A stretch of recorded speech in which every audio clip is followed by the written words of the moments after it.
Good morning friends, आप सभी का स्वागत है हमारे YouTube channel Tarun ji class और फेसबुक पेज पर। तो यदि आप वीडियो देख रहे हैं तो ऑब्वियसली आप सरकारी नौकरी की तैयारी कर रहे हैं, तो वीडियो को अंत तक ज़रूर देखें। ऐसे हम बहुत अच्छे क्वेश्चन को कवर करने वाले हैं जो आपके कोई सी भी एग्ज़ाम्स में ज़रूर आएंगे, चाहे वो एसएससी जीडी हो या फिर वो यूपी पुलिस कांस्टेबल हो या कोई भी स्टेट के एग्जाम्स हो। तो वीडियो स्टार्ट करते हैं, बातें बीच में करेंगे। Question number first, independence league की स्थापना किसने करी? अभी हमारा स्टैटिक जीके का ये पोर्शन चल रहा है, बहुत अच्छे क्वेश्चंस जो प्रैक्टिस सेट्स में आए हुए हैं, ओल्ड क्वेश्चंस पेपर उन्हीं से लिए मैंने। तो क्वेश्चन, इंडिपेंडेंस लीग की स्थापना करने वाली तो सुभाष चंद्र बोस। देखिए 1 मई 1939 को सुभाष चंद्र बोस ने फॉरवर्ड ब्लॉक बनाया था। कौन सा ब्लॉक बनाया था? फॉरवर्ड ब्लॉक बनाया था। इतना आपको याद रखना है। फॉरवर्ड ब्लॉक की स्थापना भी कौन ने करा था? सुभाष चंद्र बोस जी ने करा था। भारतीय द्वारा साइमन कमीशन का विरोध क्यों किया गया? जो साइमन कमीशन आया था भारत में, उसका विरोध कर रहे थे लाला लाजपत राय, और उनके सर पर लाठी पड़ी और वो उनकी मृत्यु हो गई थी लाला लाजपत राय की। लेकिन विरोध इसलिए किया जा रहा था क्योंकि आयोग में कोई भारतीय सदस्य नहीं था। देखिए भारत पे के लोगों पर शासन आप कर रहे हो और उसमें कोई भारतीय ना और आयोग बना, इसलिए इसका विरोध किया जा रहा था। कर्नल वायली की हत्या के आरोप में किसको मृत्युदंड दिया गया था? मदन लाल डींगरा। मदन लाल डींगरा ने क्या करा था? कर्नल वायली को गोली मार दी थी। वंदे मातरम पत्र के संपादक कौन थे? अरविंद घोष। कौन थे? अरविंद घोष थे। वंदे मातरम पत्र के संपादक कौन थे? अरविंद घोष थे। आपको उनका नाम याद रखना है। महात्मा गांधी ने दांडी मार्च कब प्रारंभ करी? 12 मार्च 1930। 1930 को गांधी जी ने दांडी यात्रा खत्म करी और दांडी नामक स्थान पर पहुंच के नमक बनाया। इतना याद रखना। हिंदी स्वराज पुस्तक किसने लिखी? महात्मा गांधी ने। देखिए महात्मा गांधी की कुछ बहुत अच्छी बुक्स हैं जो पेपर में बहुत आती है, जिसमें से एक हिंद स्वराज उनकी नामक बुक है। तो बुक का नाम क्या है? हिंद स्वराज। इतना आपको याद रखना है। राजपूताना के किस एक राज्य ने अकबर की संप्रभुता को स्वीकार नहीं किया था? तो मेवाड़ जो राज्य है उसने, या मेवाड़ जो प्लेस जहाँ पे राजाओं ने अकबर की संप्रभुता को स्वीकार ही नहीं किया था, उनने मिलने से मना कर दिया था। जहांगीर के बचपन का नाम क्या था? सलीम। क्या था? जहांगीर के बचपन का नाम क्या था? सलीम था। राजगद्दी पर बैठते ही जहांगीर के खिलाफ किसने विद्रोह कर दिया था? जहांगीर का जो पुत्र था खुसरो, उसने ही जहांगीर से लड़ाई भी करी है, याद रखना। तो इतना आपको याद रखना है, ठीक है। किस नाम से जहांगीर ने सिक्के जारी करवाए थे? नाम है निसार। तो इतना भी आपको याद रखना, निसार नाम से उन्होंने सिक्के जारी करवाए थे। और किसके नेतृत्व में पहली बार मुगल दरबार में अंग्रेज़ गए थे? Captain Hawkins. ये क्वेश्चन बहुत रिपीटेड है। मुगल दरबार में अंग्रेज कौन से आए थे? कैप्टन हॉकिंस का नाम याद रखना है। मुगल काल में किस अंग्रेज के नेतृत्व में व्यापारिक अनुमति प्रदान करने में सफलता पाई? तो सर टॉमस रो।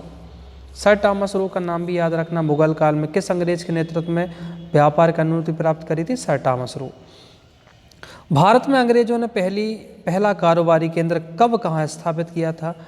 1613 में सूरत में अंग्रेजों ने पहला कारोबारी केंद्र स्थापित किया था। वायु पुराण से हमें किस वंश के बारे में पता चलता है? गुप्त वंश के बारे में पता चलता है वायु पुराण से। किस वंश के बारे में? गुप्त वंश। आपने सुना होगा गुप्त वंश की स्थापना श्रीगुप्त ने किया था, उसका प्रतापी राजा भी याद करा होगा। हाँ, समुद्रगुप्त का नाम भी सुना होगा आपने। किस वेद में जादू टोना, तंत्र मंत्र, वशीकरण का उल्लेख मिलता है? तो ऋग्वेद। देखो वैसे इसमें गलत लिखा हुआ ऋग्वेद, टाइपिंग मिस्टेक हो गई, वो अथर्ववेद है। अथर्ववेद जो है उसमें ही जादू टोना के बारे में हमें पता चलता है, ठीक है, वशीकरण। और उसमें अथर्ववेद में ही किसकी निंदा की गई है? याद रखना है, कन्या के जन्म की निंदा की गई है। हीनयान का प्रमुख ग्रंथ क्या है? कथावस्तु। क्या है? कथावस्तु हीनयान का क्या है? प्रमुख ग्रंथ है। आपको ये भी याद रखना है। जैन साहित्य को क्या कहा जाता है? आगम कहा जाता है। तो जैन साहित्य को हम क्या कहते हैं? आगम कहते हैं। जैन धर्म के प्रारंभिक इतिहास के बारे में किससे जानकारी मिलती है? कल्पसूत्र। तो कल्पसूत्र का नाम आपको याद रखना है। जैन धर्म का एक साहित्य है, उसका नाम क्या है? कल्पसूत्र। महावीर के जीवन कृत्यों की जानकारी किस ग्रंथ से मिलती है? भगवती सूत्र से हमें महावीर के जीवन कृत्यों की जानकारी मिलती है। भगवती सूत्र का नाम याद रखना महावीर के जीवन चरित्र के बारे में। अर्थशास्त्र नामक पुस्तक किसने लिखी है? चाणक्य ने। ये तो आप जानते ही हो। चाणक्य बोल लें, चाहे उसको विष्णुगुप्त बोल लें या फिर कौटिल्य बोल लें, ये तीनों नाम मतलब ये दोनों नाम किसके हैं? चाणक्य के। ये लिखा हुआ है। चाणक्य को अन्य किस नाम से जानते हैं? कौटिल्य, विष्णुगुप्त। मौर्यकालीन इतिहास के बारे में हमें किससे जानकारी मिलती है या किसने जानकारी दी? चाणक्य ने अर्थशास्त्र लिखा हुआ है, उससे ही हमें मौर्यों के बारे में हमें जानकारी मिलती है। रासतरंगिणी पुस्तक के रचयिता कौन है? कल्हड़। कल्हड़ की रासतरंगिणी है। रासतरंगिणी से हमें किसके इतिहास के बारे में जानकारी मिलती है? कश्मीर का जो इतिहास है उसकी जानकारी हमें रासतरंगिणी से मिलती है। अरबों की सिंध विजय से संबंधित पुस्तक चचनामा के लेखक कौन है? तो चचनामा अली अहमद ने ही क्या लिखी है? चचनामा पुस्तक अरबों की सिंध विजय से। ठीक है। संस्कृत भाषा व्याकरण की प्रथम पुस्तक अष्टाध्यायी के लेखक कौन है? पाणिनि है। पाणिनि ने अष्टाध्यायी लिखी हुई है, ये संस्कृत की बुक है। मौर्य के पहले का इतिहास या मौर्य युगीन राजनीतिक अवस्था के बारे में हमें किससे जानकारी मिलती है? अष्टाध्यायी से मिलती है। अष्टाध्यायी में भी कहीं ना कहीं मौर्यों के इतिहास के बारे में हमें जानकारी मिलती है। ज्योतिष ग्रंथ गार्ग्य संहिता के लेखक कौन है? गार्ग्य संहिता लिखी हुई है कात्यायन ने। किसने लिखी हुई है? कात्यायन ने लिखी हुई है। कौन सी संहिता? गार्ग्य संहिता के बारे में हमें लिखा मिलता है। किस काश्मीरी नवपाषाणिक पुरास्थल से गड्ढा घर का साक्ष्य मिला है? बुर्जहोम। देखिए कितना अच्छा क्वेश्चन है। किस काश्मीरी नवपाषाणिक पुरास्थल से गड्ढा घर का साक्ष्य मिलता है? बुर्जहोम। दोस्तों यदि आप मुझे इंस्टाग्राम पे डायरेक्टली मुझसे बात करना चाहते हैं तो आप सर्च करें इंस्टाग्राम में तरुण जी के क्लास। आप इतना सर्च करेंगे आपको मैं इंस्टाग्राम पे मिल जाऊंगा, आप मुझे फॉलो कर सकते हैं और कोई भी प्रॉब्लम्स हो तो आप मुझे डायरेक्टली मैसेज कर सकते हैं। तो ज़रूर मुझसे इंस्टाग्राम पे ज़रूर जुड़ें। यदि आप तैयारी कर रहे हैं तो इंस्टाग्राम पे जुड़ना चाहिए। तरुण जी के क्लास बस सर्च करें, मैं मिल जाऊँगा आपको। निम्नलिखित में से किसने सर्वप्रथम 1863 में भारत में परापाषाणिक कालीन औजारों की खोज करी थी? Robert Bruce foot. देखो रॉबर्ट ब्रुस लिख दिया, एक्चुअली रॉबर्ट ब्रुस फुट है। देखो याद करो, जब भी तुम्हें पुराने औजार मिलते हैं तो आपके घर में जो ब्रश होता है, ब्रश से तो आप साफ करते हो ना। किससे साफ करते हो? ब्रश। तो आप इतना बस याद कर लेना कि आप ब्रश से औजार साफ करते हो तो रॉबर्ट ब्रुस फुट। नाम क्या? Robert Bruce foot. भारत का सबसे प्राचीन नगर का नाम क्या था या भारत का सबसे प्राचीन नगर कौन सा है? मोहनजोदड़ो। जब सिंधु सभ्यता आपने पढ़ी तो उसका एक बड़ा नगर का नाम क्या है? मोहनजोदड़ो है। सिंधी भाषा में मोहनजोदड़ो को क्या कहते हैं? मृतकों का टीला कहते हैं। क्या बोलते हैं भैया? मृतकों का टीला बोलते हैं। भारत में मनुष्य संबंधी सबसे पहला प्रमाण कहाँ मिला था? नर्मदा घाटी में। किस घाटी में मिला था? नर्मदा घाटी। आपको पता होगा मध्य प्रदेश में नर्मदा नदी सबसे ज़्यादा बहती है, तो वहीं नर्मदा घाटी में ही मनुष्य संबंधी उनको साक्ष्य मिले थे। सिंधु सभ्यता का काल कब से कब मानते हैं? 2400 ईसा पूर्व से 1700 ईसा पूर्व के बीच सिंधु सभ्यता का हम काल मानते हैं। सिंधु सभ्यता के काल का निर्धारण किस विशेषण पद्धति से किया गया था? कार्बन 14। कौन सी इस विशेषक पद्धति? कार्बन 14, कार्बन 14 पद्धति से हमने इसका निर्धारण किया हुआ था। ठीक है। हड़प्पा की खोज किसने की थी? 1921 में दयाराम साहनी ने ही हड़प्पा को खोजा था, है ना, इतना भी याद रखना। सिंधु सभ्यता का प्रमुख बंदरगाह का नाम क्या था? लोथल। क्या नाम था उसका? लोथल है। क्या नाम है उसका? लोथल। सिंधु सभ्यता का एक बंदरगाह का नाम क्या? लोथल, जो कि कहाँ पर है? गुजरात में। सिंधु सभ्यता का स्थल कालीबंगन किस राज्य में है? राजस्थान में है। यहाँ से ईंट भी मिली हुई थी। सिंधु सभ्यता का सबसे बड़ा अन्नागार कहाँ मिलता है? मोहनजोदड़ो। कहाँ मिलता है? मोहनजोदड़ो में सबसे बड़ा अन्नागार मिलता है।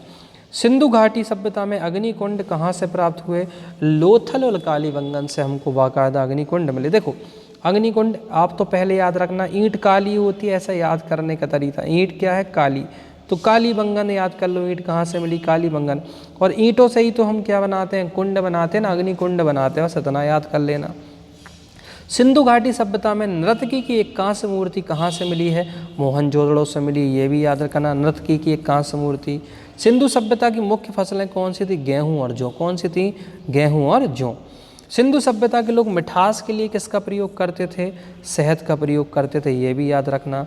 मोहनजोदड़ो की खोज किसने करी है? देखो मोहनजोदड़ो की खोज करी है रखालदास बनर्जी ने, जबकि दयाराम साहनी ने, पता ही, हड़प्पा की खोज 1921 में करी और मोहनजोदड़ो की खोज करी रखालदास बनर्जी ने 1922 में।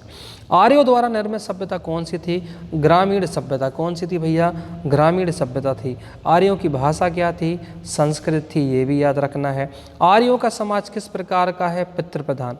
देखो सिंधु सभ्यता थी मातृ प्रधान और आर्यों का समाज था पितृ प्रधान। और हम आर्यों के अपना वंशज मानते, इसलिए हमारे घर में आज भी पिता की ही चलती है। वैदिक सभ्यता में जीवन भर अविवाहित रहने वाली महिलाओं को बोलते थे हम अमाजू। क्या बोलते थे? आजू, अमाजू। देखो भाई साहब विवाह नहीं कर रहे उनको बोल दिया हमने अमाजू। ऐसे याद कर लो, जिनका कोई भी आशिक ना हो उनको बोल दिया अमाजू। मतलब जीवन भर क्या शादी ना करें तो उनको बोल दिया हमने अमाजू। जिनका कोई भी आशिक ना हो या जिनका कोई भी मजनू ना हो।